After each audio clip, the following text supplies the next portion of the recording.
आज कहानी एक कल्पना की जो अब हकीकत के सलाखों के बेहद करीब है। मेरा नाम जानबूझकर और बिना किसी आधार के इस प्रकरण में जोड़ा जा रहा है तथा विभिन्न माध्यमों से मेरी छवि को प्रभावित करने का प्रयास किया जा रहा है। ये कहानी एक साधारण लड़की के अफसर बनने की नहीं है।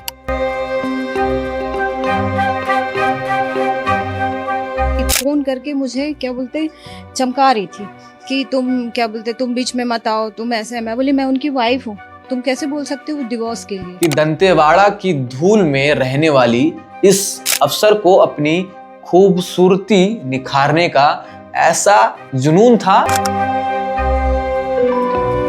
कल्पना वर्मा परीक्षा हॉल में किताब लेकर नकल करते हुए रंगे हाथों पकड़ी गई।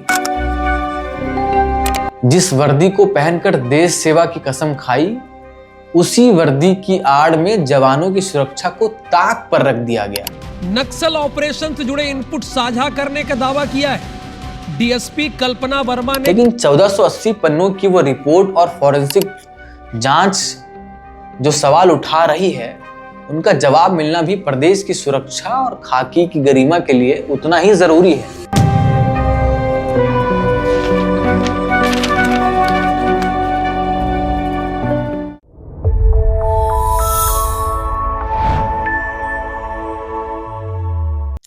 आज कहानी एक कल्पना की जो अब हकीकत के सलाखों के बेहद करीब है।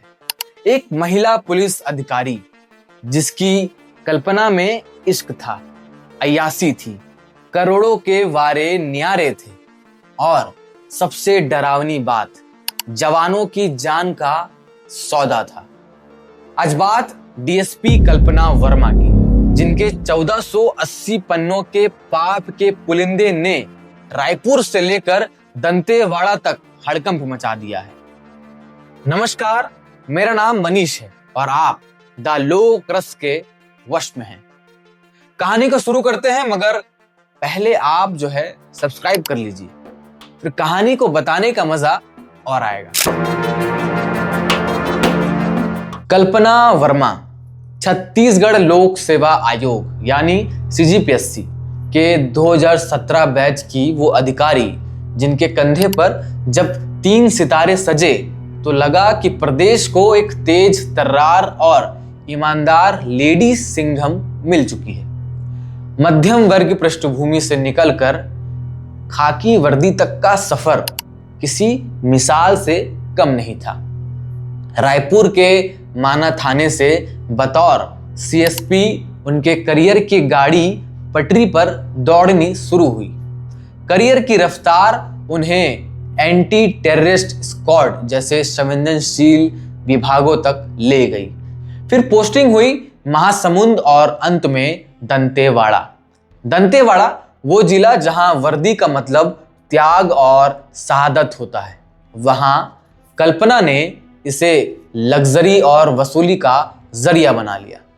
आज जब जांच रिपोर्ट के पन्ने पलटते हैं तो पता चलता है कि दंतेवाड़ा की धूल में रहने वाली इस अफसर को अपनी खूबसूरती निखारने का ऐसा जुनून था कि एक एक लेजर फेशियल की सीटिंग पर 2.5 लाख रुपए तक फूंक दिए जाते थे। ये कहानी एक साधारण लड़की के अफसर बनने की नहीं है, बल्कि ये कहानी है महत्वाकांक्षा, रसूख और उस खाकी की जिसने चमक धमक की चाहत में अपनी गरिमा ही खो दी। लेकिन साहब, ईमानदारी की ये चमक शुरू से ही नकली थी। हाल ही में एक ऐसा खुलासा हुआ है जिसने छत्तीसगढ़ पुलिस मुख्यालय यानी पीएचक्यू की पारदर्शिता की धज्जियां उड़ा दी है। खबर है कि जिस अधिकारी को आप लेडी सिंघम समझ रहे थे, उसकी नींव ही नकल पर टिकी थी। साल 2018 में जब इन डीएसपी अधिकारियों की ट्रेनिंग चंद्रखुरी पुलिस अकादमी में चल रही थी, तब एक लिखित परीक्षा हुई और जानते हैं क्या हुआ? कल्पना वर्मा परीक्षा हॉल में किताब लेकर नकल करते हुए रंगे हाथों पकड़ी गई। उस वक्त की एडिशनल एसपी पूजा अग्रवाल और डीएसपी चंदन सिंह नेताम ने बकायदा नकल प्रकरण बनाया और उच्च अधिकारियों को रिपोर्ट भेजी। नियम तो ये कहता था कि उन्हें वहीं बर्खास्त कर देना चाहिए, लेकिन साहब रसूख का हाथ इतना लंबा था कि फाइल को पीएचक्यू में दबा दिया गया।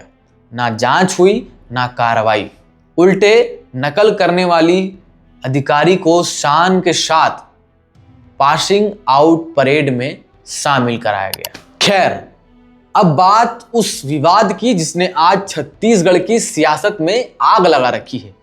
साल 2021, कल्पना वर्मा उस वक्त महासमुंद में तैनात थी। रायपुर के वीआईपी रोड पर एक होटल है, वेलकम CO। यही मुलाकात हुई कारोबारी दीपक टंडन की कल्पना वर्मा से। परिचय कराने वाला एक सब इंस्पेक्टर था। शुरू में दीपक टंडन और कल्पना वर्मा की दोस्ती हुई, नजदीकियां बढ़ी और देखते ही देखते यह रिश्ता मनी ट्रैप में बदल गया। दीपक टंडन ने जो सबूत दिए हैं उनमें केवल कैश नहीं बल्कि लग्जरी लाइफस्टाइल की पूरी दास्तान है। 2.5 करोड़ रुपए नगद, 12 लाख की डायमंड रिंग, 5 लाख की सोने की चैन। और आरोप है कि दीपक की पत्नी बरखा टंडन के नाम पर दर्ज गाड़ियों को भी कथित तौर पर रसूख दिखाकर हड़प लिया गया है। और हद तब हुई जब रायपुर के पास एटमॉस्फेरिया होटल में हुए करोड़ों के निवेश की कड़ियां डीएसपी के भाई हेमंत वर्मा से जुड़ती है। मगर सवाल यह है कि एक पुलिस अधिकारी के परिवार के पास इतने कम समय में करोड़ों की संपत्ति कहां से आई? क्या ये वही 2.5 लाख वाले फेशियल का रिटर्न ऑन इन्वेस्टमेंट था? सवाल ही सवाल है। अब आते हैं सबसे गंभीर बात पर। जब कल्पना वर्मा दंतेवाड़ा में पोस्टेड थी तब आरोप है कि वह ड्यूटी से अक्सर बिना सूचना के गायब रहकर लग्जरी होटल में वक्त बिता रही थी। लेकिन गुनाह इससे भी बड़ा है। रिपोर्ट में सबसे चौंकाने वाला दावा है कि मैडम ने एंटी नक्सल इनपुट्स यानी वो खुफिया जानकारियां जिनसे हमारे जवानों की जान बचती है उन्हें व्हाट्सएप पर लीक किया। सोचिए, पुलिस के मूवमेंट और नक्सलियों के खिलाफ होने वाले ऑपरेशंस इनपुट्स की पूरी जानकारी व्हाट्सएप के जरिए कहीं और भेजी जा रही थी। जिस वर्दी को पहनकर देश सेवा की कसम खाई, उसी वर्दी की आड़ में जवानों की सुरक्षा को ताक पर रख दिया गया। ये भ्रष्टाचार नहीं है, ये सीधे सीधे राजद्रोह है। अगर ये कोर्ट में साबित होता है तो ये मामला केवल सस्पेंशन नहीं बल्कि उम्र कैद तक का हो सकता है और होना भी चाहिए। अब सवाल ये है कि कल्पना वर्मा का बचाव क्या है? वो इन तमाम आरोपों को सिरे से खारिज करती है। उनका कहना है कि ये सब कूट रचित और मन घड़ंत है। मैडम का दावा है कि उनके पिता और दीपक टंडन के बीच पुराना वित्तीय विवाद है और उसी उधारी के झगड़े को हनी ट्रैप का रंग देकर उन्हें फंसाया जा रहा है, ऐसा वो दावा करती है। वो जल्द ही मानहानि का केस भी करने की बात कर रही थी। मगर साहब, मामला बहुत पेचीदा हो चुका है। एक तरफ दीपक टंडन के दिए हुए कथित सबूत है और दूसरी तरफ डीएसपी कल्पना वर्मा की वो दलीलें जिनमें वो खुद को साजिश का शिकार बता रही हैं। चूंकि ये मामला अभी विभाग की जांच के अधीन है और कोर्ट में लंबित है, इसलिए अभी किसी को अपराधी मान लेना जल्दबाजी होगी। हमारी कानून व्यवस्था का सिद्धांत है कि जब तक दोष सिद्ध ना हो हर कोई निर्दोष है। लेकिन 1480 पन्नों की वो रिपोर्ट और फॉरेंसिक जांच जो सवाल उठा रही है उनका जवाब मिलना भी प्रदेश की सुरक्षा और खाकी की गरिमा के लिए उतना ही जरूरी है। क्या ये वाकई एक सोची समझी साजिश है या फिर खाकी की आड़ में हुआ कोई बड़ा खेल? इसकी सच्चाई तो निष्पक्ष जांच के बाद ही सामने आएगी।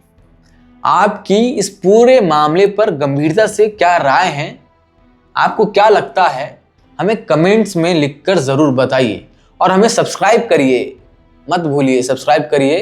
और अगर आपको ये कहानी पसंद आई है तो कमेंट में बताइए कि अगला वीडियो, अगली कहानी, अगला किस्सा किसका सुनना चाहेंगे।